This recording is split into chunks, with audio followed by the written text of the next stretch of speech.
Real number के अंदर देखते हैं। आपके पास एक सेट है 1 2 सेट देखते हैं और एक है इंटरवल 1 2। ठीक है, फॉर एग्जांपल इस सेट के लिए अपर बाउंड क्या होगा? इसका तो अपर बाउंड 2 है क्योंकि ये सेट है। ये एक ऐसा नंबर है जिससे सेट के बाकी एलिमेंट छूटे जी। ठीक है।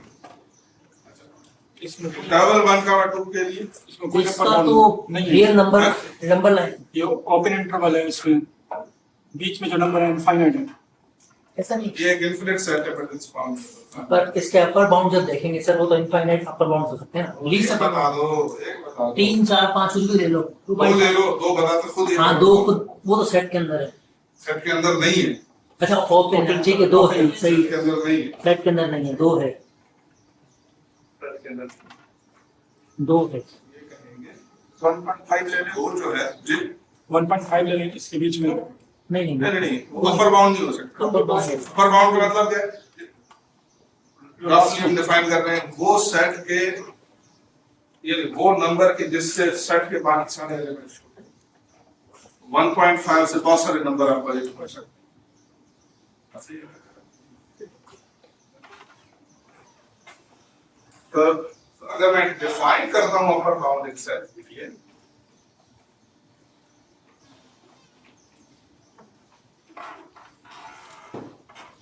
मैं इंटरेस्टेड इन डेफिनेशंस में, इस मैथमेटिक्स में मैं इंटरेस्टेड नहीं हूं। मैं इसके थ्रू ही चाहता हूं कि आप सिंबल समझें क्या मतलब। तो मैं कहता हूं कि फर्ज करें यदि हमारे पास एक सेट है S और मैं कहता हूं कि इस सेट का एक अपर बाउंड है। इसका मतलब क्या? मतलब है कि हम एक ऐसा नंबर ढूंढ सकते हैं जो कि इस सेट के हर एलिमेंट से बड़ा हो।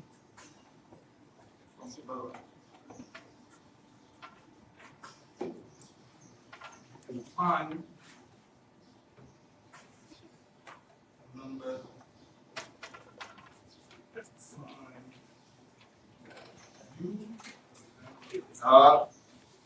such that कर देते हैं कि ये सबसेट है आकर, ठीक है, such that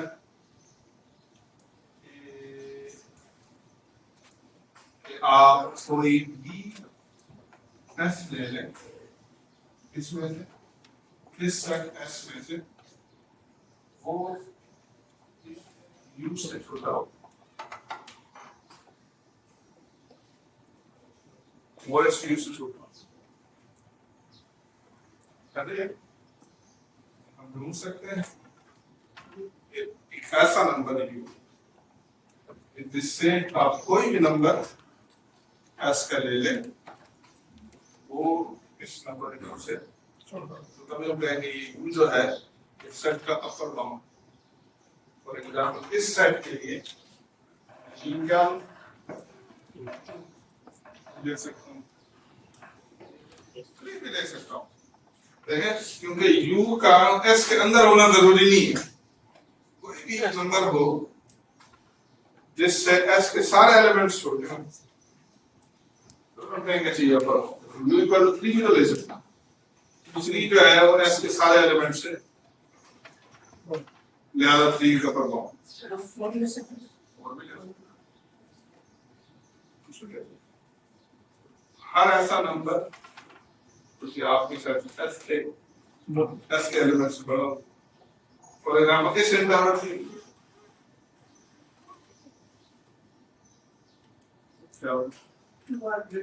Three S less than U. इस सेट के लिए भी अपने U इक्वल टू 2 कोई 2 है, U इक्वल टू 2.5 भी, ठीक है, 2.5 इस सेट के इस इंटरवल के तमाम एलिमेंट्स हैं। सेम आपको सर उसमें 3 कैसे ले सकते हैं? जब से हम उसको हम फाइनाइट कर दिया हमने, 1 से लेकर 2 तक नंबर ही हैं। इसमें जो सेट लिया है 1 2, इसमें आप ले रहे हैं आप 3, सी तो हम कह रहे हैं फाइनाइट सेट है 1 से लेके 2 तक है इसमें उसको नंबर। ऐसे नहीं देखते हैं। उसको अपर बाउंड एक बहुत इंपॉर्टेंट बात, ये मैंने कहा अज्यूम किया कि यू एस में ही होना चाहिए। हम्म।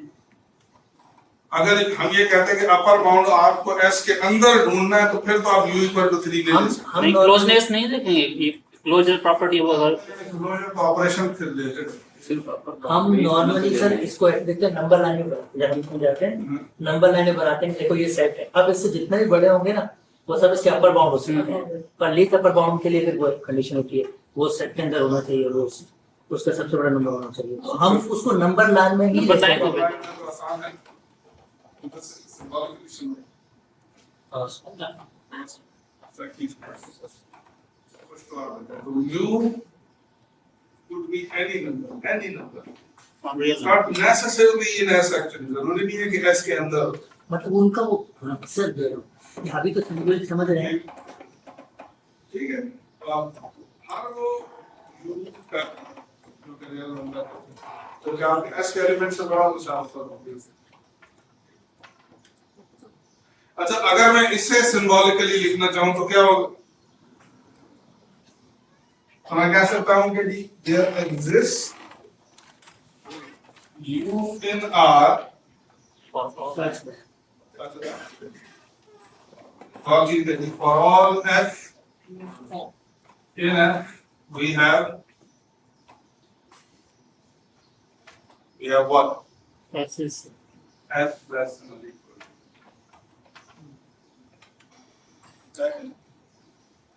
ऐसा यू ढूंढ सकते हैं, जिसके लिए कोई भी एस ले लें हम एस में से, एस यूज चुका, therefore use going to be तो सर उनको हम कंडीशनल कह सकते हैं, मतलब ये किसकी कंडीशंस तो बन रही हैं, जैसे फॉर ऑल ये कंडीशन, या आप रिस्ट्रिक्ट कर रहे हो एग्जिस्ट, ये कंडीशंस में नहीं आ सकते। जरूरी नहीं है कि हर सेट जो है वो बाउंडेड अबव हो। लेकिन इन जनरल डिस्कशन कर रहा हूँ, कंडीशनल कंडीशंस ही बेसिकली कंडीशंस। हम ये कह रहे हैं कि ये जो कंडीशन ट्रू है, ये कितने ऑब्जेक्ट्स के लिए, यानी कितने यू और कितने एस के लिए, हम कहेंगे कि ये कम से कम एक यू और सारे एस के लिए। जी सर, लोअर बाउंड की क्या डेफिनेशन? से छोटे होने से सबसे छोटा नहीं कमांड, एक ऐसा number S greater than or equal to जिससे एस के सारे एलिमेंट्स पड़े। बड़े हैं। Restriction है। ऐसा नंबर जिससे तो मैं कहूंगा कि ऐसा यू एग्जिस्ट करता है such that सर अभी यू नहीं लिखे sir, in S order all sir अब एल लिखें, यू नहीं लिखें, अब एल लिखें। यू समझ नहीं आ रहा? यू अपर के लिए यूज कर रहे थे ना हाँ आप। सर, ठीक है, ठीक एल लिख लिया। अब ठीक है, अब सही। चलिए, there exists L such that for all S and S, it's a good thing we read it, हमने सीखा था कि भाई जैसा नाम हो वैसा सिंपल ऐसे ही सिंपल यूज कर, राइम हो तो पी लिखे हम ना लिखे। Thanks for that. For all S and S, what should happen? S is greater than यदि L is always smaller than S, तो ये छोटा वाला S है।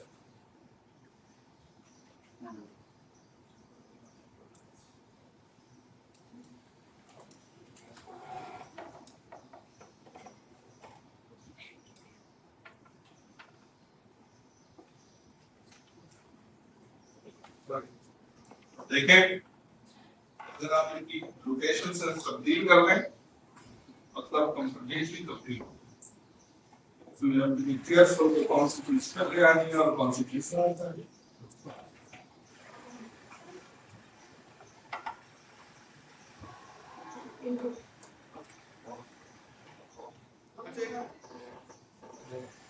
बड़ी nightmare definition, nightmare kind of definition. Sir limit epsilon delta वाली में इसको अप्लाई करेंगे। उसी तरफ ठीक। Right here, kind of.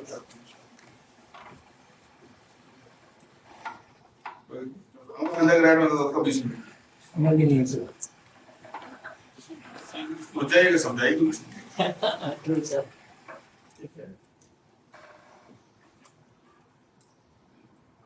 बड़ी हैप्पी हमारे बच्चे बहुत अच्छा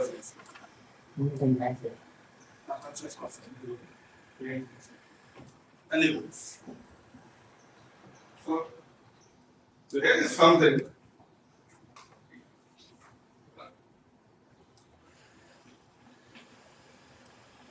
So आप कहते हैं F is continuous at K. चलिए पहले कन्वर्जन की बात मैं कहता हूँ कि इसका क्या मतलब है? कहता हूँ limit time the board system 1 plus 5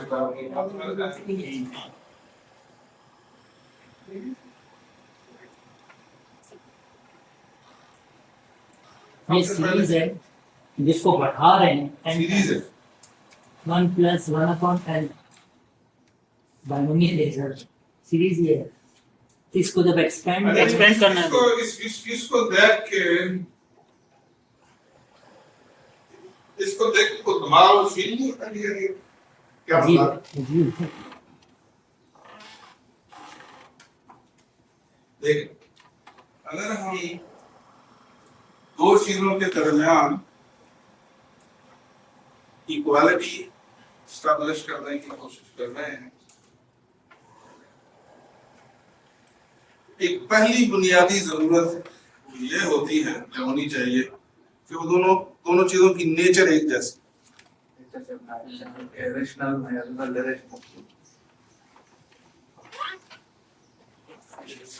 Happy that someone is spotted. This is possible. So he is irrational.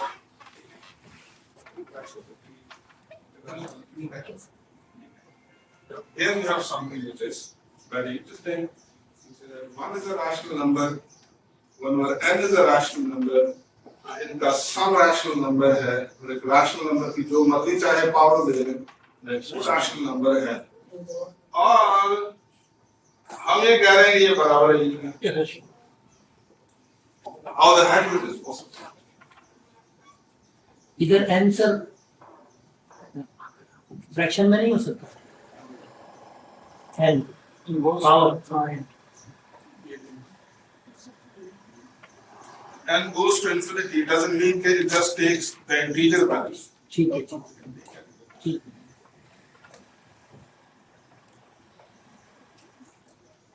है।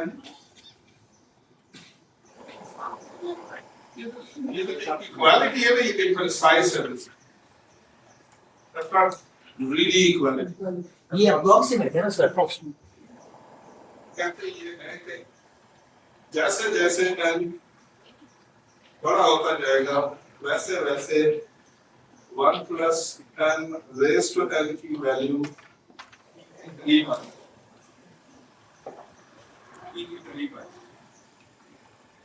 But it can never reach E. Because if for some n it can reach E, then you have a miracle. E is going to become a rational number. So that as x gets bigger and bigger, but as you infinity, don't read it as n. Say as x n gets bigger and bigger. That's what it means. N can never be equal to infinity. Equal नहीं। ये कह रहे हैं हम ये कह रहे हैं कुछ नहीं कर ये जो है ठीक है ये हमारी मजबूरी है असल ये कहना चाह रहे हैं वेरी प्रिसाइज पोएटिक सी बात जैसे जैसे n बड़ा होता जाएगा वैसे वैसे इस नंबर की वैल्यू e की वैल्यू करीब होती जाएगी। या अगर ऐसा कहें कि हमें पता है कि 1 plus 1 और n raised to n का एक्सपेंशन होगा डेसिमल के बाद वो कहीं खत्म हो वो कहीं ना कहीं खत्म होगा because it's a rational number. ठीक है और ई का हमें पता है पॉइंट के बाद वो कभी खत्म नहीं। जैसे जैसे n बड़ा होता जाएगा तो 1 + 1/n रेज़ टू n का पॉइंट के बाद वाला पार्ट और ई का पॉइंट के बाद वाला पॉइंट ज्यादा से ज्यादा मैच करना शुरू होगा। फॉर एग्जाम्पल अगर आपके पास n 100 है तो शायद वो 5 पॉइंट्स पर मैच करे। अगर वो 1000 हो पॉइंट के बाद वाला एक्सपेंशन 1 + 1/n और ई का वो 50 पॉइंट पर मैच करे। For example if n is 100,000 then हो सकता है कि वो 100 पॉइंट्स पर मैच करे। So it's going to agree basically, going to keep with E as n gets bigger and bigger. Now that's a very imprecise thing. How do you define it actually? What do you mean by it? हम थोड़ा सा analysis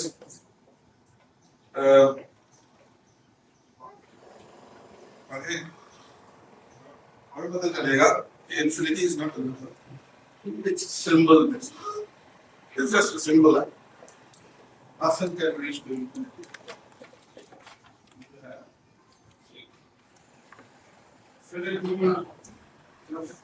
Finite cosmic map where we can only imagine finite things. But how to put it precisely? How to say that this is going to happen? या in general अगर मैं कहूँ कि अगर x को converge कर रहा है, it's getting closer and closer to x. As n goes to infinity, इसका क्या मतलब? कन्वर्ज क्या मतलब? इसका मतलब और इसके लिए डेफिनेशन अक्सर दी जाती है, बड़ी मदद देखा जाता है कि जी आप for every epsilon positive there exists a natural number and such that the xn minus x is less than epsilon for every n Janata bigger than or equal to n. कभी भी ये डेफिनेशन समझ नहीं आएंगे कहना क्या चाह रहे हैं।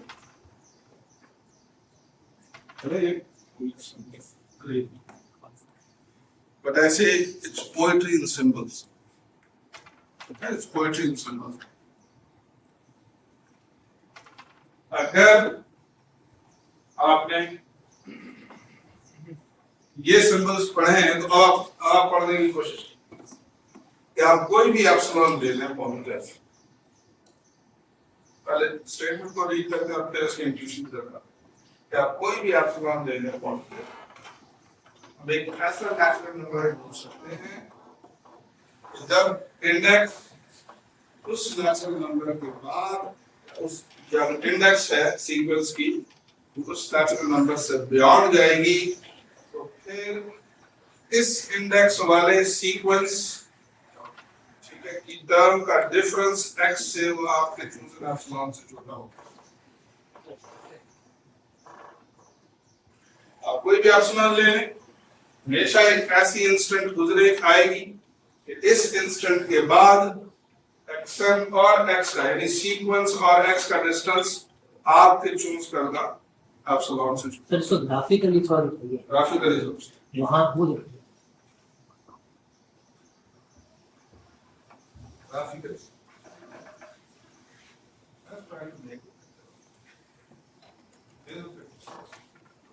इमेजिन करें ये एक स्पेस है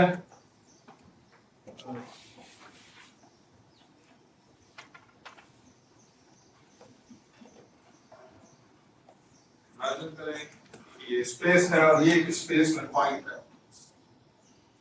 ठीक है और हमारे पास एक सीक्वेंस है xn यानी पॉइंट्स का कलेक्शन है ठीक है जो हमारा गर्द है ठीक तो कहीं भी जा सकता है इधर चला जाएगा इधर चला जाएगा इधर चला जाएगा इधर चला जाएगा term can have any value ठीक है हम ये देखना चाहते हैं कि क्या ये जो सीक्वेंस है उस पर इस x को हिट करेगा या इस x के करीब आएगा या नहीं आएगा। तो हम ये कहते हैं कि आप क्या करें, x के गिर्द एक एप्सिलॉन बॉल का रेडियस ड्रॉ कर, सर्कल ड्रॉ कर, स्ट्रैप ड्रॉ कर, स्ट्रैप समझते हैं, जाल बिछा, और इस एप्सिलॉन को चाहे जितना मर्जी चाहे आप छोटा कर दो, सो एप्सिलॉन को एनीथिंग। That's building speed. एक वक्त ऐसा आएगा घूम घाम के, एक वक्त ऐसा आएगा और वो वक्त क्या है n, कि उस n के बाद अगर ये वाकई x को कन्वर्ज करता है, सारी टर्म्स आपके इस ट्रैप करदा रेडियस पर फॉर्म कर। इसको नॉर्मली सर मैंने वीडियो में देखा था, एक स्ट्रेट लाइन बनाते हैं। समझ लें, उसके बाद कर ये कह रहे हैं कि आपके पास एक सीक्वेंस है, ठीक है, और हमने इस x पर एक एप्सिलॉन रेडियस का बॉल ड्रॉ किया है, और हम ये चाहते हैं कि हम ये पूछना चाहते हैं कि क्या ये सीक्वेंस घूमता घुमाता इस बॉल के अंदर आएगा या नहीं आएगा। अगर ये कन्वर्जेंट है तो आएगा, और इस तरह आएगा कि फिर इसके बाहर नहीं निकल सकता, फाइनली घूमता है। इसके बाहर नहीं निकल सकता। यानी इस डिस्टिंग अबाउट इट, आप इस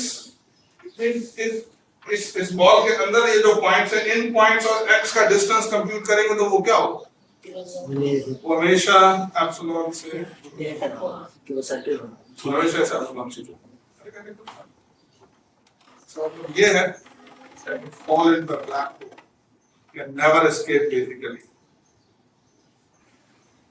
That could be one of the illustrations. Another or more precise illustration to this. Imagine करें आपके पास n axis है और ये xn axis, ठीक है, ठीक है, n axis है और आपके पास xn axis, और मैं कहता हूँ x is like a number,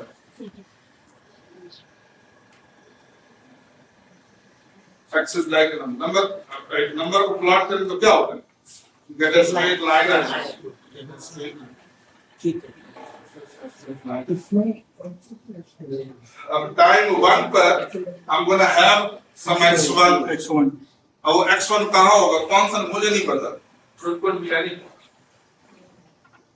2 पर, 3 पर, maybe this actually, 4 पर, maybe this।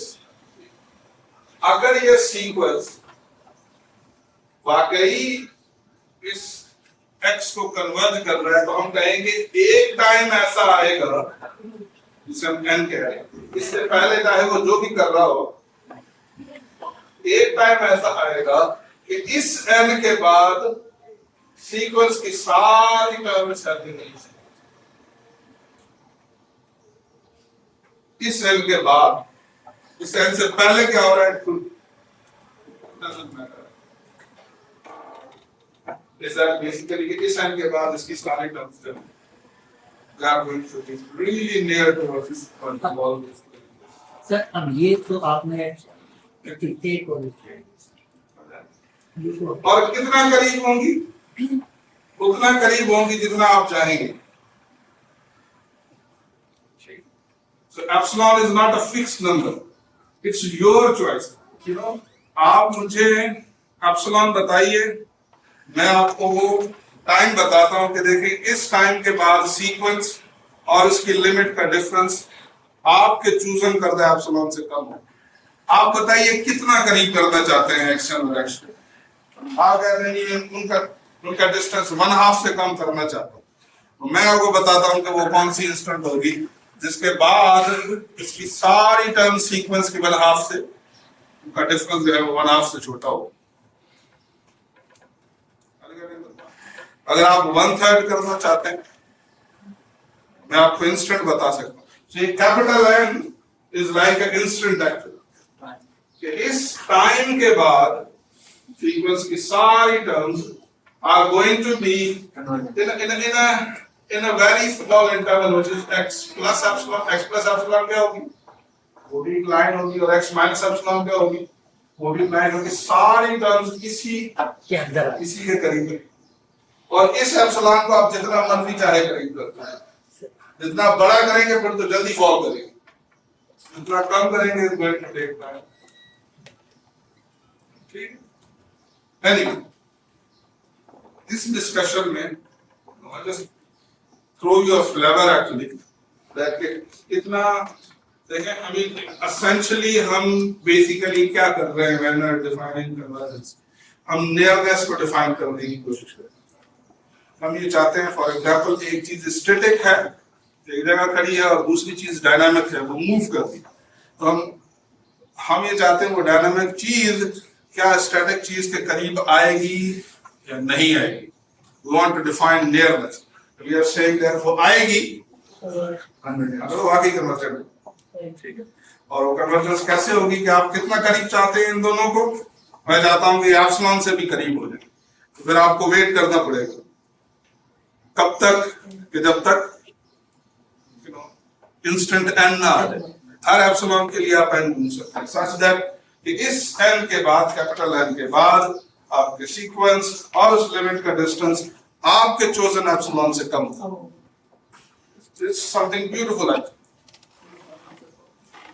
एनीवे, सो मेरा नुक्ता ये है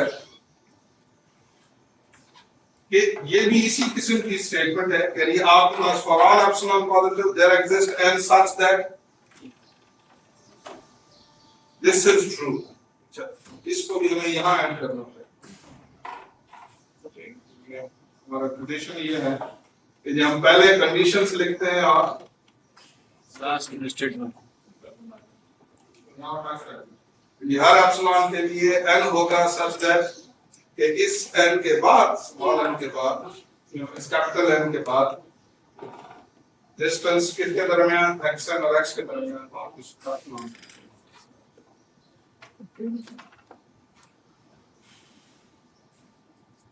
यही डेफिनेशन नॉर्मल लिमिट, जैसे ये तो कन्वर्जेंस की डिस्कशन है. नॉर्मल जो लिमिट होती है जैसे x टेंड्स टू 0 या सम नंबर्स, इसको भी आप कहते हैं. उसमें भी यही फॉलो करेंगे या उसके लिए कुछ अब अच्छा, अब इस डेफिनेशन में आप ये पूछ सकते हैं कि n goes to infinity किधर. तो मैं कहूँगा n goes to infinity ये है. n जो है अगर कैपिटल N से बड़ा है तो कितना बड़ा हो सकता है, जितना मर्जी चाहे आप उसे बड़ा करें. और ये कहाँ है 1 + 1 और n कन्वर्जेस टू p. ये दो बातें written it in a more precise manner. I'm not saying teach the students, ठीक है. ये सिंटैक्स पढ़ा रहे होते तो जरूर पढ़ाते हैं, पढ़ाना चाहिए. नहीं पढ़ा रहे तो ठीक है. पर syntax This know them for your understanding. Syntax में चीज करेंगे, हैंड ऑन प्रैक्टिस होगी तो आसान आसान चीजें जो है उसको तवज्जो जाएगी, आसानी से तवज्जो जाएगी. ठीक है. अगर फास्ट बॉलर को आप खेलें, अगर प्रैक्टिस जो है वो फास्ट बॉलर पर हो, छोटे मोटे बॉलर जो हैं तो उनको तो आप जो है वो उड़ा के रख देंगे. ऐसे ही थोड़ी थोड़ी सी मुश्किल चीजों की अगर प्रैक्टिस करेंगे इस वक्त, तो अगर बुक में अगर आपको छोटी मोटी सी स्टेटमेंट्स नजर आती हैं तो you can make sense of it much better than basically. इसको सर अगर डील करें तो कुछ प्रैक्टिकली स्टार्ट करें, मतलब वो डेल्टा एप्सिलॉन दें, फिर वो फाइंड करवाएं, तो फिर शायद बच्चों को समझ में. ये तो बहुत ज्यादा रिजल्ट हो गई सर. इस तरह समझाना बच्चों को क्या समझ लेते हैं ऐसी बात नहीं. बहुत करना है. मेरा तजुर्बा तो ये है, बच्चे बहुत अच्छी तरीके से कोई इसमें मुश्किल चीज नहीं है. हाँ, provided that they should have a kind of a logical background. They should be fond of abstract reasoning. ये नहीं है कि आप एक बच्चे जिसने कभी जो है वो एब्स्ट्रैक्शन पढ़ी ना हो, अचानक से उसे बिठा के आप कहें जी आओ भैया आज मैं तुम्हें जो है ना ये डेफिनेशन समझाता हूं.